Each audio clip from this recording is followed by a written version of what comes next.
Olá, boa tarde. O plenário do Senado deve votar nesta tarde a proposta de emenda à Constituição que cria condições para a volta do auxílio emergencial. O senador Márcio Bittar apresentou nesta terça o novo relatório da PEC.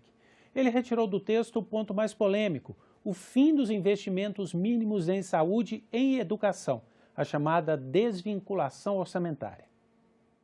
A proposta de emenda à Constituição 186 autoriza o governo federal a retomar o auxílio emergencial aos mais vulneráveis, como forma de compensação pela nova despesa, cerca de 34 bilhões de reais. Havia um dispositivo no texto que acabava com os gastos mínimos para as áreas de saúde e educação. Mas isso gerou críticas de senadores da oposição. O relatório recebeu mais de 200 emendas. Depois de muito debate, os líderes partidários decidiram adiar a votação da PEC para esta semana. O relator leu o parecer nesta terça-feira, com mudanças nesse ponto polêmico. Na semana passada, nós tivemos aqui uma discussão e foi retirado da pauta a questão da desvinculação. Não era jabuti, eu tenho convencimento da matéria. Por mim, a PEC chegaria mais robusta. E disse porque é o que eu penso. Mas entendo que estamos chegando à conclusão do possível. Isso é a política, isso é a democracia. O relator também explicou que as despesas com o auxílio emergencial não estarão sujeitas ao teto de gastos e a outras medidas de ajustes fiscais para 2021. E os pagamentos seriam feitos por emissão de créditos extraordinários. Autorizando o governo federal a fazer um novo empréstimo, portanto fora do teto, sair do teto, mas com absoluta justificativa de dar a milhões de brasileiros a segurança mínima. A aprovação do auxílio emergencial, que foi uma voz levantada neste Senado Federal também, exigindo do governo federal um pronunciamento a respeito do auxílio e a implantação efetiva do auxílio emergencial. Temos, por outro lado, a responsabilidade fiscal, de votar um protocolo fiscal, retirando de seu texto temas polêmicos como é o da desvinculação. O trabalho que Vossa Excelência vem envidando para que a gente possa votar a PEC emergencial amanhã e abrir caminho para que ainda em março a gente possa estar pagando o auxílio emergencial, que é um imperativo para os mais vulneráveis e para os mais pobres do nosso país. Representantes das áreas de educação e saúde públicas fizeram comentários ao debate da PEC, que terá a votação nesta quarta-feira. As condições ideais para discutir uma PEC não estão dadas, né? Você tem um recrudescimento da Covid, você tem aumento de casos positivos, você tem aumento de mortes e UTIs, em alguns casos, lotadas, né? Incluso a declaração de lockdown em alguns estados e municípios. O direito à educação pública e saúde é um direito subjetivo, então não cabe a mim optar por isso, assim como também o governo não pode optar em ter ou não ter essa responsabilidade. Independente da retirada, da desvinculação da educação e da saúde, outros elementos estão colocados nessa PEC que tira a possibilidade de aplicação de recursos em políticas públicas na atualidade e para gerações futuras. A nossa mobilização, pelo que está sendo notado, teve uma vitória, que é a retirada, né, do texto que falava da inexistência, a partir de agora, dos pisos para a saúde e educação. Nós precisamos ainda, né, manter a nossa mobilização e precisamos que o Senado garanta a continuidade do auxílio emergencial de forma separada dos demais temas. E o plenário do Senado aprovou nesta terça-feira uma medida provisória que autoriza estados e municípios a comprarem vacinas contra o coronavírus. O texto aguarda a sanção presidencial. A medida provisória autoriza estados e municípios a comprarem a vacina contra a Covid-19 se a União não adquirir doses suficientes para imunizar os grupos prioritários. O relatório da MP segue a mesma interpretação do Supremo Tribunal Federal, ou seja, o Plano Nacional de Imunização segue como prioridade. O papel dos estados e municípios é complementar o número de imunizantes. As compras vão poder ser feitas sem licitação. Diante da urgência, e aqui apelo aos colegas senadores, Não existe outra prioridade e outra urgência no país que não seja a vacina, a vacinação, a imunização dos brasileiros. A urgência de combate à pandemia impõe ao Estado a excepcionalização de regras de contratações em favor da vida. O que me preocupa, e seria importante, inclusive, que os líderes do governo aqui se manifestassem, é nós sabermos se essa medida provisória, transformada em lei, será objeto de novo veto por parte do presidente da República, que inclusive espera o vencimento do prazo máximo para a sanção, para então se manifestar contra o que aqui foi aprovado. Os senadores ainda finalizaram a votação do projeto que cria os fundos de investimento nas cadeias produtivas agroindustriais, FIAGRO, uma ferramenta para atrair mais recursos para a agropecuária brasileira. O texto base já havia sido aprovado em fevereiro pelo plenário. 2 destaques ficaram para a votação desta terça-feira, mas acabaram sendo retirados. O texto segue para a sanção presidencial. A expectativa é de que sejam captados até R$1 bilhão nos primeiros 6 meses de funcionamento dos fundos. Só para agradecer tanto a liderança do Partido dos Trabalhadores, senador Rogério Carvalho, que vem retirar o destaque, como também a liderança do MDB, senador Eduardo Braga, e a senadora Rose de Freitas, que tinha o outro destaque, senador Fernando Bezerra, que era muito meritório, que era a redução da alíquota do imposto de renda, mas que, num acordo com o governo, se fazia necessário manter os 20%, conforme veio da Câmara dos Deputados. Sei o quanto esse FIAGRO será relevante, principalmente aos pequenos e médios produtores. Pelo projeto, qualquer pessoa pode financiar o agronegócio adquirindo cotas desses fundos, que farão aplicações em imóveis e empresas rurais, sociedades ou ativos que explorem atividades da cadeia produtiva agroindustrial. Os rendimentos do fundo serão tributados com alíquota de 20%.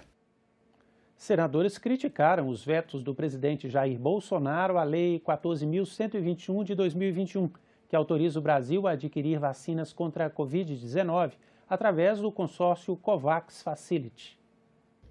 Senadores criticaram os vetos do presidente Jair Bolsonaro à Lei 14.121 de 2021, que autoriza o Brasil a adquirir vacinas contra a Covid-19 através do consórcio COVAX Facility.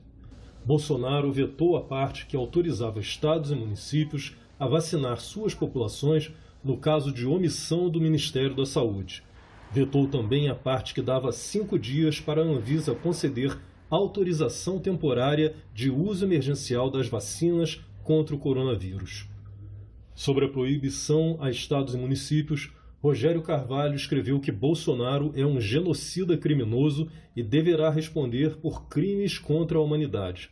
Sobre o fim do prazo de 5 dias para a Anvisa, o senador disse que ou o Congresso derruba o veto do Bolsonaro ou se iguala à condição dele de genocida. Também comentando o veto a estados e municípios, Humberto Costa questionou o que falta mais para esse governo fazer de desastre. Renan Calheiros tuitou que o Congresso, ao lado de governadores e prefeitos, vai atuar para acelerar a vacinação e estimular os consórcios diante da abulia governamental.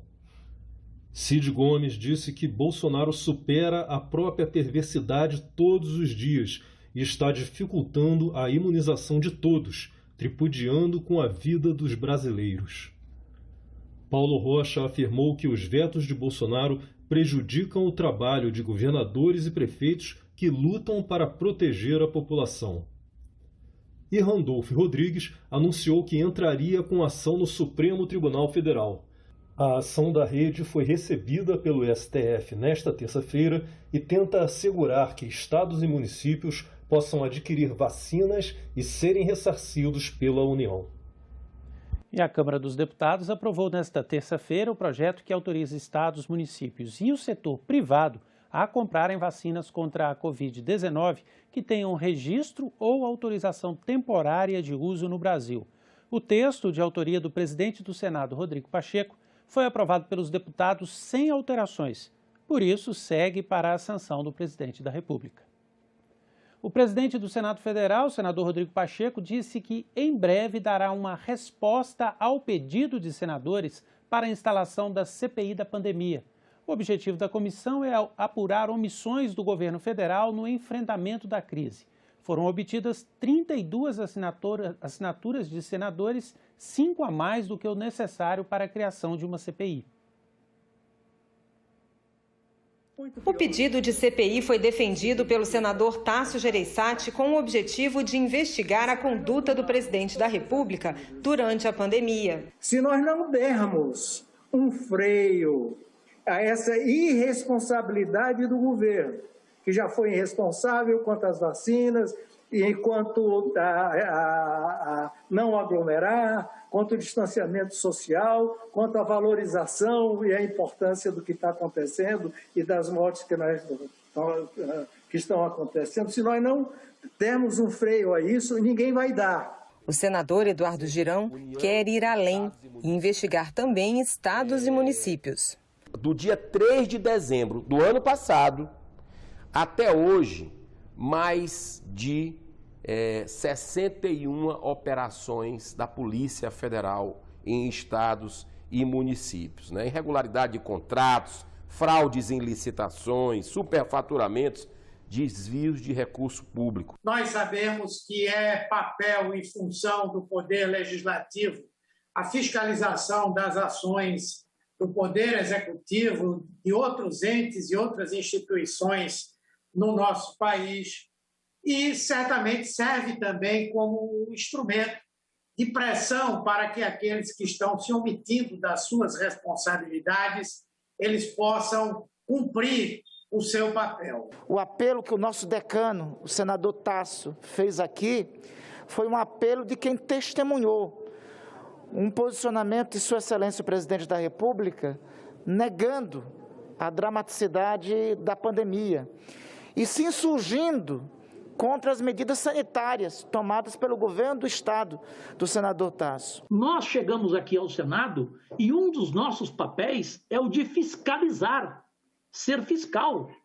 E somente numa CPI você pode ser fiscal, trabalhar, investigar de forma independente, não de forma pessoenta, revanchista, e mostrar a verdade. Não é oportuno, não é conveniente e, mais do que isso, é temerário se instalar uma CPI no âmbito do Senado Federal ou do Congresso para se fazer vir para cá todas essas autoridades para canalizar forças e inteligência, ao invés de focar no enfrentamento à Covid, ter que se defender no âmbito do Parlamento Federal. O presidente do Senado, o senador Rodrigo Pacheco, disse que não é contra o pedido de CPI, mas reforçou que, neste momento, acredita ser mais importante priorizar ações que permitam aumentar a escala de vacinação e o retorno do pagamento do auxílio emergencial. O meu pronunciamento até aqui não tem sido simplesmente de negação à Comissão Parlamentar de Inquérito. Apenas invoquei quando disse que seria contraproducente, que foi a manchete de um dos jornais de alcance nacional, é que, considerando a pandemia hoje agravada, com limitações inclusive do funcionamento do próprio Senado, que não seria razoável decidirmos pela instalação de CPI nesse momento, não podendo ela funcionar na sua plenitude, haja vista que CPI deve-se exigir sim a presença física dos senadores para os atos de investigação a ela inerentes. Comissão Parlamentar de Inquérito, uma vez que tenha fato determinado e os números de assinaturas devidas, não a sua instalação não é um ato discricionário de Vossa Excelência, mas um ato vinculado. Ou seja, se houver todos os elementos e houver interesse público e houver realmente a vontade ainda na semana que vem dos líderes da maioria desse plenário, é um dever nosso instalar. Apenas uma ponderação que faço aos senhores senadores, às senhoras senadoras que defendem a CPI, que encontremos também uma solução para o seu funcionamento, caso ela seja instalada. E vai ser instalada daqui a pouco a comissão temporária para acompanhar as ações relacionadas ao combate da pandemia. Quem traz as informações ao vivo é a repórter Carla Benevides. Boa tarde, Carla. Boa tarde, Ronaldo. Boa tarde a todos que nos assistem aqui pela TV Senado. Ronaldo, só para a gente deixar claro, essa comissão que vai ser instalada agora, ela não é a CPI, ela não vai investigar. O que ela vai fazer é acompanhar e fiscalizar as ações relacionadas à Covid-19 que estão sendo executadas na pandemia, inclusive a execução orçamentária. O colegiado vai atuar também no controle e na fiscalização do Plano Nacional de Imunização contra a Covid-19. O objetivo aí é garantir que as vacinas sejam distribuídas igualmente por todas as regiões do país e que sejam obedecidas às prioridades, sejam respeitadas, as prioridades. Os senadores vão poder fazer diligências, visitas externas e vão poder se reunir também com representantes da Anvisa e das indústrias farmacêuticas. Ano passado, um colegiado semelhante trabalhou nesse sentido, ele era composto por deputados e senadores e a ideia é dar sequência a esse trabalho. A diferença agora é que essa comissão vai ser composta apenas por senadores. O colegiado vai trabalhar de forma remota, será composto por 6 senadores titulares e 6 suplentes, e eles vão trabalhar por 180 dias. Então, daqui a pouco, 13h30 da tarde, vai ser instalada essa comissão de acompanhamento e vai ser feita também a eleição do presidente desse colegiado. Ronaldo.